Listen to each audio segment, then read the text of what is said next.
Here a stream, there a stream, everywhere a live stream. Everybody is wanting to live stream their churches or add live streaming to their ministries. And so Justin and I thought that today on the Church Media Guys show, we would start talking to you guys about just how to do that.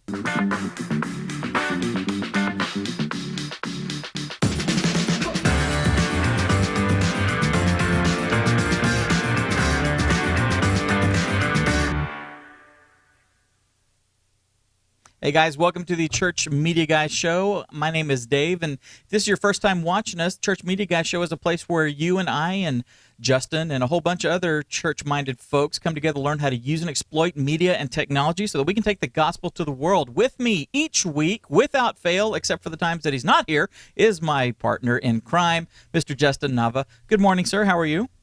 What's going on, Dave? What's going on, everyone watching? We got lots of people watching already, coming in right away. Yay. We timed everything out perfect. Yes, we don't mess around, son. And it is storming here. Is so let's hope my power doesn't go out. Oh, is it cool? Has it cooled off any down there? It has cooled down tremendously. It has been a wonderful week down here in South Texas. Good.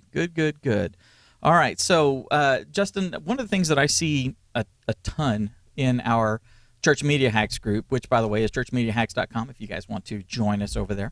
A lot of people are asking questions or intimating that the issues they're having is starting live streaming, figuring out how to live stream. Should we live stream? What is live streaming? I hear the words live and stream. Is that something that I need to see my urologist about? I mean, there seems to be a whole lot of people that just don't know what's going on with live streaming. Would you agree?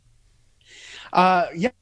And not only that, we're really approaching the point in 2019. Really, I think it started in 2018, where we're at that point where we kind of understand that it's a thing, but we don't know exactly what it is, how to do it. Maybe we do know what it is. We don't know how to do it. We don't know where to get started. All we see is the concerts we see, the HBO specials, Sure. the Netflix specials, and it's like, we're supposed to do that with our church, Right. like. How is everyone else doing this? And then the churches we do see that are doing it, they're either doing it really, really bad, which is okay, at least they're doing it, or they're these giant mega churches that have these astronomical budgets.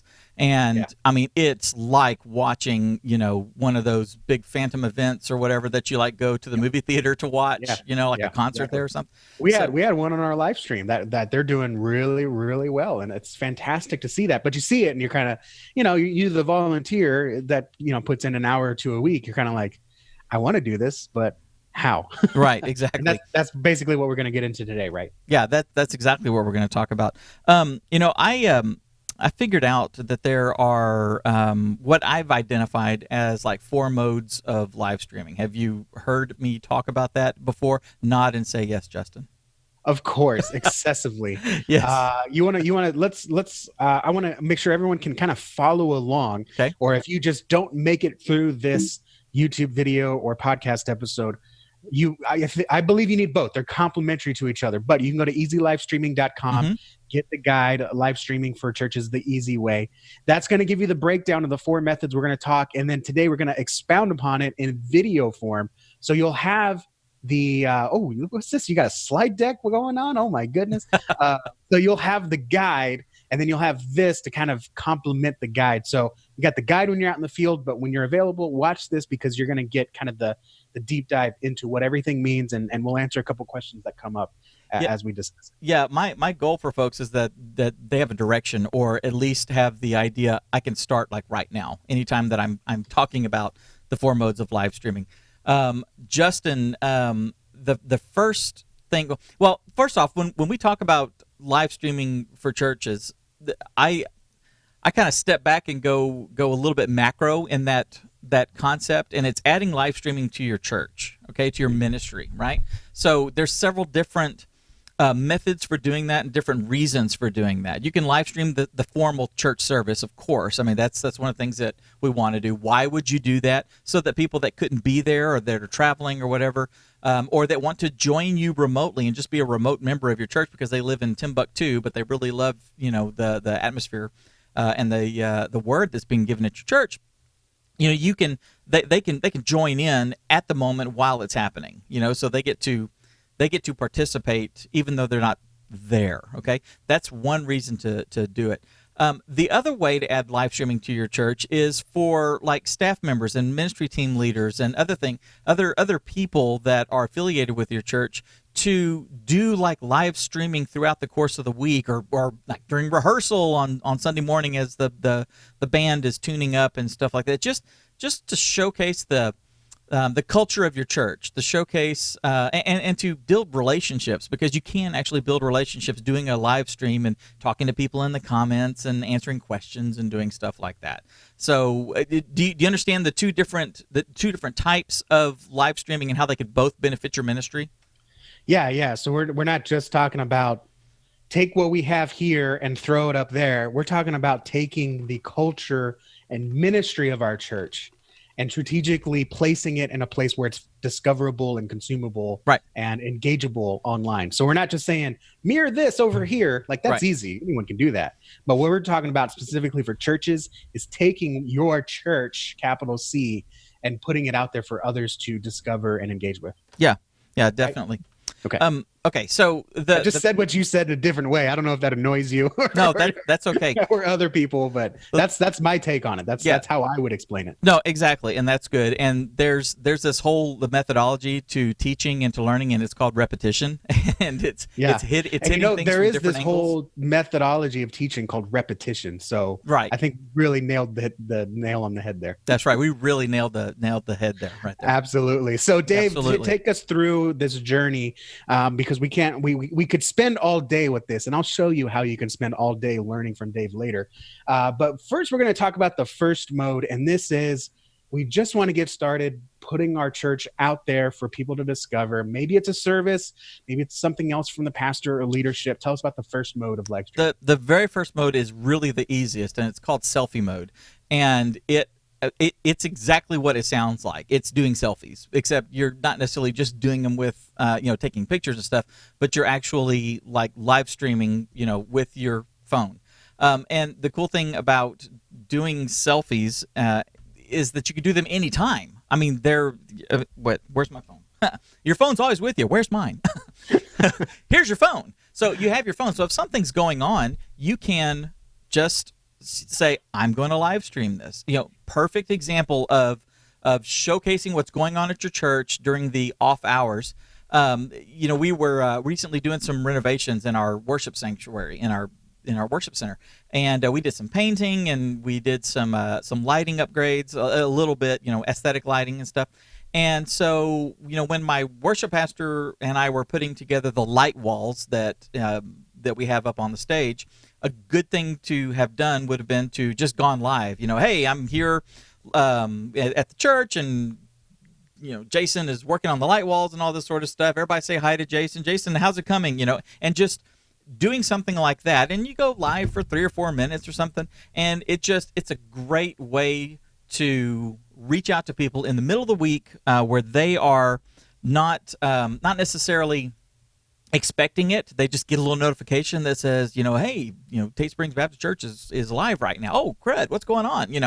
It's great to do something like that. You can also do things like having your pastor, if he's working on his sermon, if she's working on the entire service for Sunday or something, just sort of stop and say, here's what God's showing me this week. We're going to be talking about this, in Genesis 22, and it's something God's revealed to me is, but just go live, and you can go live either in your church's Facebook page, right? So each church needs to have a Facebook page, or if you're using private groups like we do, our membership has a private group, so that we can do things like, say, hey, Mr. Smith is in the hospital and visiting hours are this time. Please comment that you can go and visit him. Stuff like things that the outside world doesn't necessarily need to know about. You can do that in your group. So you can go live in either of those places.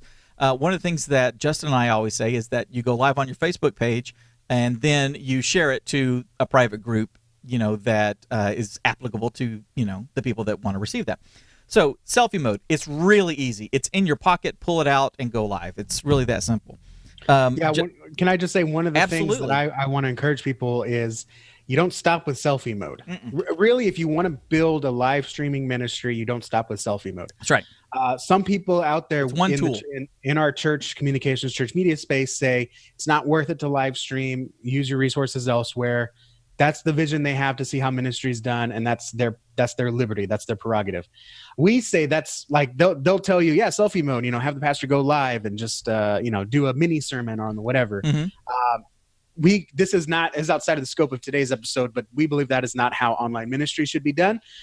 So don't stop there. Don't stop with, hey, pastor, go live, but let's never plan on doing our church services live. There is quote unquote a market for that. There is a want for that. There is a need for that. So start with selfie mode if you just have nothing else going on. I mean, seriously, what's our kind of general rule? An iPhone 6 or 7 or above? I mean, that's I mean, if you've got a phone in the last 4 to 5 years, you can do this well. Exactly. If your phone is on, you can you can do it. If you're able to have iOS or Android running on it, then you can get that camera going, and it's not going to eat up the memory. So a phone that's 5-6 years old is more than capable of doing this. So I would definitely do it. Now, one of the problems, starting point, but don't finish here. Exactly. Now, just one little caveat. Sometimes, depending on where you are, the internet service may not be that great, or the LTE, 4G service may not be that great. You may want to do a little bit of testing just to see if you're able to get a good, clean signal going out, or is it going to be all, which is not really going to serve anybody. And if you start seeing issues like that, then you're going to go pseudo live, okay? So you can just record stuff and then upload it, but act as if you're doing it live, okay? The result's going to be the same. People are going to be able to be engaged. They'll be able to be in the moment because the moment was 5 minutes ago, and they're really going to enjoy it. Now, if you want to kick it up to the next level, I call this Indy Mode. And, oops, I switched to the wrong one. Let me get back over here. Hang on. I was trying to make that really cool. Now, I call that Indy Mode. And that's basically where you start treating your phone like it's a proper camera, okay? So I have some stuff. So, Justin, when you're using your phone and you're doing stuff like that, it gets kind of jittery, especially when you have a lot of caffeine like I do. I actually drink a lot of caffeine to, calm my nerves. So, it's weird. But it gets jittery, and it's not, especially when you're like live streaming somebody else. It's one thing if you're, like holding it up here, everybody, understands that it's going to be like that. But if I'm shooting you, Justin, and I'm holding my phone and trying to live stream and all that, and it gets a little jittery, it's not a great experience for the people on the other end. So when we go to Indy Mode, we introduce something like this, a rig of some kind that can hold your camera and give you more of a footprint to hold on to. I mean, you see this one. This is a no-name that I found on Amazon for about $15, and I can put any phone in it. And in fact, this phone clips in like this. Boom! My phone is clipped in, and I can tighten this so that it won't pop out. And now my phone is in here. And I have handles out here on the side that I can get, I've got more to hold on to. And it's easier to move around smoothly, right? So and you're not sitting there like this, like you got like a little. Exactly. You're just pinching your phone on the edges. I mean, you've got a solid base there. It's like, this, if you have a DSLR, you're getting more into that size, for your hands. And then, of course, you can pull your arm. You know the tricks. You pull your arms in, hold them in close, so that you have, so you're basically a giant tripod walking around. But what's cool about this is that you can when you have a rig like this, like up here, I'll just show you. I've got these little shoe mounts right here. These are cold shoe mounts so that I can mount hardware to it. So check this out. Here's a light. And I can take that light and I can slide it into the unit here. And now, you ready? Boom. I know, everybody's like, I can't see. But now I can actually light my subject. So now I've just, with my phone, treating it more like a proper camera and lighting, I'm getting a much better image for people. And check this out. I've got this little Rode mic, okay, this little Video Mic Go, I think is what it is. You know, you can slide that little sucker on, and you can plug it into your phone. And now I've got a good mic, I've got a good light, I've got a good camera, and I've got a frame to hold it in. That is Indy Mode. You can even like add lenses to it. So if I need to put a telephoto lens just to get a little closer, you know, I can clip that onto my phone. It's cool. You can build a serious rig, Justin, with, I mean, for less than $100, easy. And because our cameras are such high quality nowadays, nobody's going to know the difference unless you say something about it, you know? Yeah, so here's how that conversation should go down, Dave. Hey, Pastor, we need to. I'd like that you're giving me a lot of responsibility for the live streaming, and I appreciate it. I'd like to go ahead and invest in our live streaming ministry. Maybe get a new camera. The one I like is the Canon XA10 or whatever the modern version is. Sure, it's $1,200. No. Volunteer, we don't have that right now, maybe next year. Okay, well, that's fine. So I can keep using my camera. However, here's a couple of things we can get for $100, and I can pretty much reproduce 90% of that Canon camera with, you know, these 3 or 4 pieces of equipment. That's much better. Talk to Suzanne. She has the church credit card. Yes, exactly. 75% of the time, that's how that's going to turn out. Yeah, okay? sure. And what I want you to realize, and what you should help your leadership realize, is you're not replicating the $1,200 camera, right, but you are getting probably 70, 80, 90% of its features and abilities by going into Indy Mode. And so Dave can talk about the tech all he wants. I'm going to tell you how to implement it, and that's pretty much how that's going to go. I'd love to buy a $1,200 camera. I can't do that right now. However, I can get some things to get me going there. Right. Even in my own studio, I have a $80 mic, a $40 mic, $80 mixer, and $60 or $80 lights. Like, I'd love to have everything that I wouldn't even say Dave has, because he's operating with a little lamp, right, key light. But I'd love to have everything in your studio. However, I have to build it up over time, and the way you do that with your ministry, with your camera and your film work, is going to be with Indy Mode. And so that's a very logical next step. And maybe even you just want to go ahead and just every month buy a piece. You know, start off by the iographer in July, and then in September buy the light, in October buy, I don't know my months, apparently I skipped something in there. but over time, you know, you're putting $30-$40 into it of your own money. You probably won't miss it. So, you know, if you're you know, like us, and you have a working job and all that, so yeah, that's just a great next step to take. If you just don't have any foundation, and maybe you don't have anyone have your back, and you're just stepping in like Tommy and just saying, I'm going to do this. It's a great first way to do it. Exactly. I was going to say, you know, the going with Indy Mode, and treating your camera or your phone more like a proper camera, you can, you've got a 1-2 punch there. You can live stream with that. I mean, you can, you know, get a little tripod and, you know, sit on the second row and shoot it and use the microphone and catch, you know, just the sound that's coming out of the speakers and get started like right now. Like this Sunday, you could be live streaming, okay? You could also go up to the next level with that by maybe getting a feed coming from your mixer in the back, you know, like the tape out or something. And if you're using, you know, we talked an episode or 2 back about our favorite apps. One of mine is Filmic Pro, which is a camera app for your phone. You have the ability to adjust the audio input level coming in on that, so you can like get a clean signal. It won't be so hot, you know. It won't be like, you know, sounding. It can be not, you know, like us. It could be nice sounding going into it, and you're doing it just with this phone. Especially if you put a little telephoto lens on it, so you can get a little bit closer to what's going on the stage. It's really cool. But then you can also, you're basically now set up to shoot other types of videos. You can run around and go live. You can shoot your announcement videos with your phone. You know, you can shoot videos at events and things like that, running around with this little rig. It's cool. You know, $100, $150 worth of add-ons and stuff. No one is going to know the difference. I've really been surprised.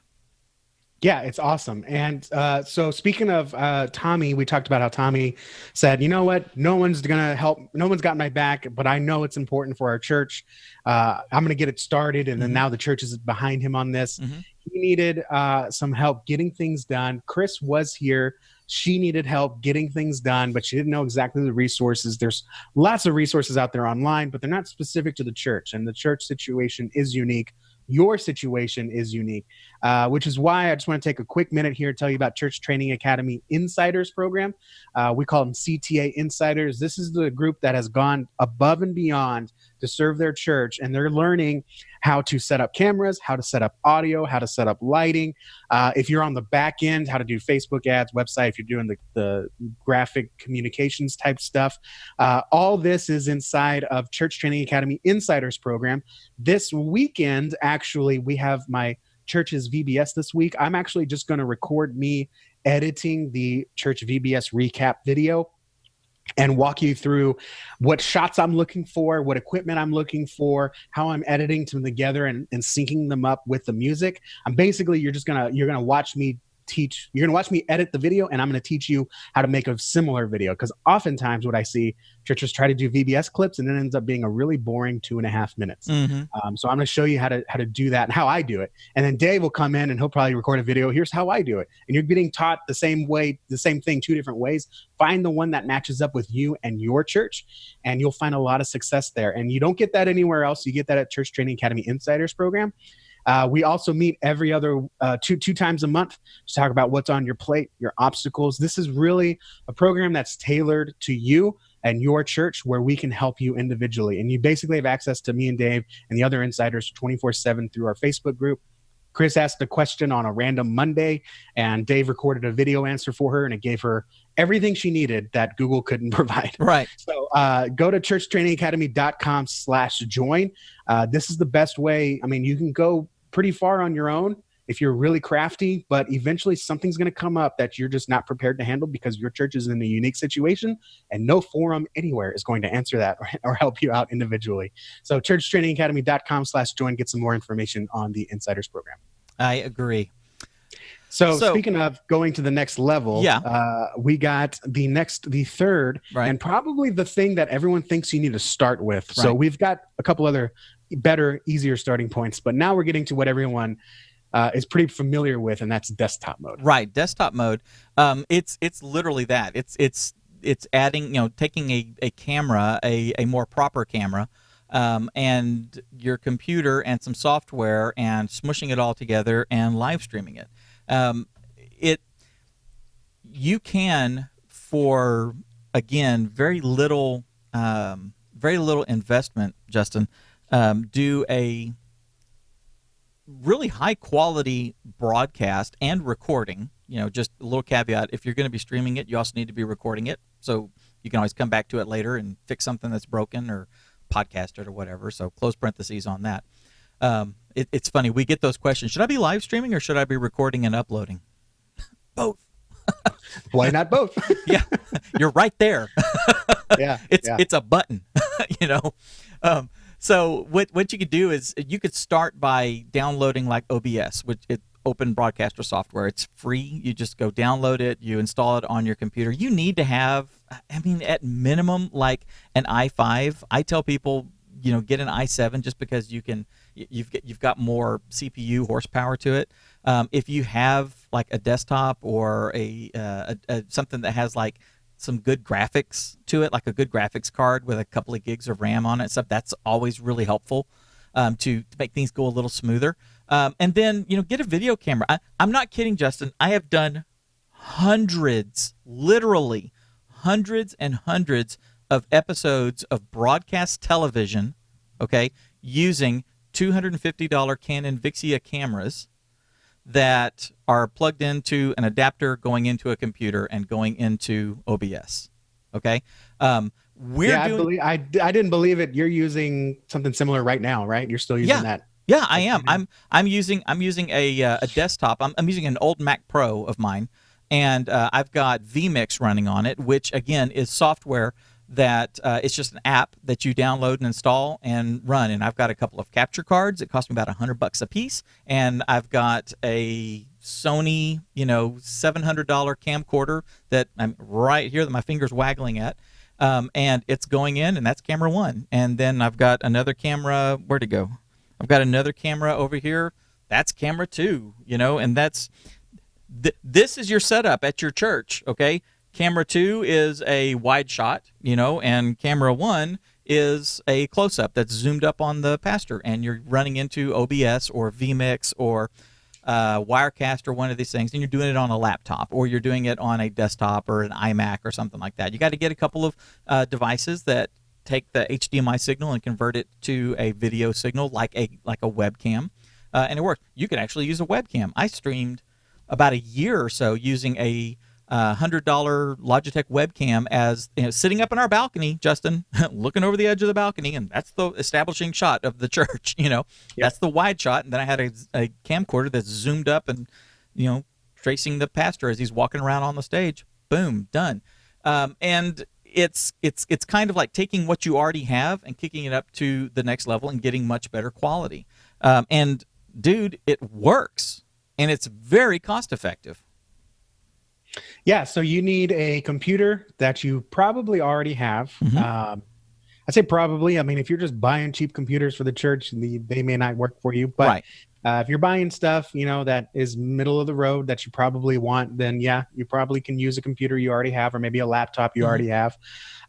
You may already have a camera that you're using for your church. It may not be the nicest one, may not be the greatest one.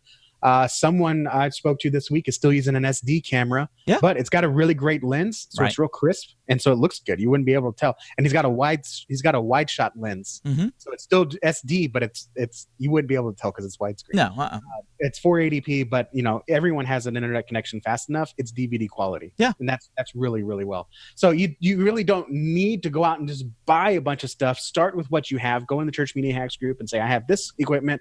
What am I missing? We'll tell you a cap card, because most people probably just don't have capture cards. Which one to get, which one we recommend. And then, do some tests, do some finagling. You'll get it working. We'll get you working. You worked with Tommy. Tommy's our golden boy today. You worked with him on, okay, you don't have a tripod. How are you going to get this camera mounted? And you guys hacked a way to get it done. And it's looking really great. And now Tommy's running multiple camera angles with cameras that he found in China and shared with us, and we're all going to be ready to try. It's just you've kind of built up this like, okay, yeah, we used Indy Mode, we tested it, it worked, and now we want to move to the next part, and you're testing it and you worked and you expand it. My church right now, we're using an iMac and a C100 or something like that, an old Sony camera and an ultra, what is it, Blackmagic Ultra Studio capture card. That's our live stream, and we have audio out from the board into the camera. Like, that's our live stream setup. It looks really good. It works really well. We use Ecamm Live. It's $9 a month. So if you just need to get started with something small, you can take care of that. You want to go beefier, vMix. If you want to go free, OBS. There's plenty of ways to do it. You just have to stop making excuses. Stop making excuses. So, just do it. Pull the trigger. I think there's no more excuses. Like, you can get started with just your phone, then you can build up your phone. And then once you want to actually establish it as this is a ministry of the church, let's go into broadcast mode. Yeah, exactly. This is where a lot of churches can sit comfortably for a couple years, and you can, like your Indy Mode, expand it out. Add a second camera, invest in vMix or Wirecast, build some switchers in, get yourself a dedicated audio board for your live stream. Like, this stuff is the word modular, right? You can start with just basics and then add onto it over time. Right. You don't need $10,000 right off the bat. No. You can get started with what you have and then have a budget of $1,000 a year to put into it. Yeah. And if you do have a budget, if you've been mandated, here's some budget. We need to know what you need, and we'll get it provided for you. We want to start a live streaming broadcast ministry. We want to have high quality. We want to have, we're going to budget $5,000 per camera. If you, that kind of stuff like that, you can go broadcast mode, which is where you're buying dedicated hardware. Okay, so you're buying like a TriCaster from New Tech, and that could cost you anywhere from $5,000, $6,000, $8,000 all the way up to, $20,000 and more for a dedicated piece of hardware that has, lots of inputs, lots of outputs, a lot of ability to expand and to do stuff like remotely distribute cameras all over the building, or broadcast from this building to that building, or from this campus to that campus. You can do all that sort of stuff. Or you can, buy, $1,000 cameras and buy a small TriCaster, or buy a really nice, like a gaming desktop PC or something that has like a really great graphics card and has like 64 gigs of RAM, and it's just, it's got SSDs that are really fast, and it's, you've really spec'd out a great piece of hardware, and this is going to be our broadcasting. And then you get a couple of cards that you put in there, and then you hook up these cameras and stuff, and now you've got this great crystal clear broadcast that's going out. And because you've got FiOS at the church, and you've got 100 megs up and 100 megs down, you can stream 10 megabits, and people are like, they're watching DirecTV right there on their laptops or on their phones and stuff. You can do all that, and you can go from very little, we need to get started, we need to do something, to, hey, look at us, we're TBN or Fox News or MSNBC or one of these big broadcast companies. You could get that look, and you could do it all right there inside that that little church building of yours. It's really cool, from one extreme to the other, dude. Yeah, it's just like any other ministry. You start with what you have. I have a client that does a shoe ministry. They buy shoes for kids every year to start the school year. Mm-hmm. They didn't start having 5,000 pairs of shoes. They started with, we got 10 pairs. Who in our church knows who needs shoes right now? Let's go give 10 pairs of shoes. Mm-hmm. The next year they had 20. The next year they had 50. The next year, now they're giving shoes to half the town. Nice. Just like you start with what you have and what you can do, you do with that. And I have to take off, but Tommy said this. Tommy, he's a man with wisdom out of left field. You never know when it's coming. He'll never tell you he has any, but he does. He said, if you start with what you have, you will learn what questions to ask as you go forward. Yep. So there's nothing worse than buying a whole bunch of stuff and then you're just sitting there, oh my gosh, I don't know what I'm doing. Yep. Where do I start? Start with what you have, and then you're going to know the questions to move forward. I think that's really, really wise. So I got to take off, but Dave, tell us about broadcast mode, and then you'll wrap up the show. Right. So okay. I know you kind of already touched on it. Yeah. Okay. All that you wanted to, but okay. I had a nice. I had a. You have to stop telling people you have to leave, and just because we're trying to keep this encapsulated in one thing like that. So I just need to take over the conversation and say goodbye. And now it's like, I have to talk about broadcast mode. I already talked about broadcast mode. Oh, I didn't know. Now I have to edit. No, you don't. You can literally leave it like this, and people will love us just as much. Only you feel like you have to edit, Dave. People will love this. This will be the favorite part of their episode. I know. Screws Dave up yet again. Okay, awesome. So that was okay. So we never really said like, let's go to broadcast mode. I think we kind of just evolved into that. Yes, it's organic. And I showed the screen and it said broadcast mode. I thought that was a mistake. I was like, what's Dave doing broadcasting? He doesn't know. No, man, I'm flowing. I'm going for that. I'm going for that 1150 hard cut of yours. Not an edit point. Man, am I turning red? Am I embarrassed? Yes. You got Iron Man face. So here's the sun just came out and just gave me a sun. I know. So that was broadcasting mode. How about that? That was fantastic, Dave. Thanks for sharing. How do you like that edit point? That is awesome. Then guys, all you need to do if you want to get started with live streaming, if you're not sure where to begin, or you need a starting point. I need something I can put my fingers on or something. Go get our free guide, Live Streaming for Churches: The Easy Way. We sort of go over this a little bit, why you should be doing it, how it works, and even show you some of the equipment that you can get and stuff. And actually, by the time you get this in the podcast, there should be the new version out, the 2019 version, with some updated hardware and updated gear in there. Regardless, the stuff that is in there is all solid. I'm using half of it right now anyway, and it all works and everything. So go get our guide, Live Streaming for Churches, the easy way. Just go to easylivestreaming.com. That's all you got to do, easylivestreaming.com. And by the way, if this has been helpful, please be sure to leave a comment, let us know, ring that bell, subscribe, do all that sort of stuff. If you know how to use YouTube, then you already know how to do all this sort of stuff. Regardless, if this information has been helpful to you, then what I want you to do is I want you to take it, apply it, and use it to go change lives. Have a great week. See you in the next video.